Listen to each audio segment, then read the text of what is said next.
Pansin mo ba na kapag nakuha na natin yung mga bagay na gusto natin, mas naghahangad pa tayo ng higit dun sa bagay na gusto natin ngayon. Tapos, pag nakuha natin, magkakaroon ng temporary happiness at maghahangad na naman tayo ng mas malaking bagay. At kapag nakuha na naman natin temporary happiness at magkakaroon na naman tayo ng mas gusto nating bagay at paulit-ulit na cycle na kung saan hindi tayo nasa-satisfy. Kasi mas lumalaki yung paghahangad natin.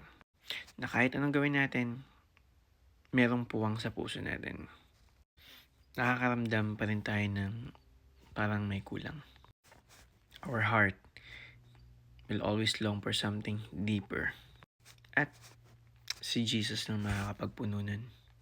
Kasi kung walang satisfaction, hindi kasi natin alam yung purpose natin. At kaya wala tayong purpose. Maayos na purpose kasi hindi natin alam kung sino yung nagbigay ng purpose sa atin. Kaya dapat matagpuan natin yung sarili natin, yung purpose natin, dun sa Creator. Para magkaroon ng totoong meaning yung buhay, bumalik tayo dun sa Creator. We must begin with God. Not on people, not on things, not on experience, but begin with God. Ayun lang, sana masatisfy yung mga puso natin at magampanan natin yung purpose na pinagkatiwala sa atin ni Lord.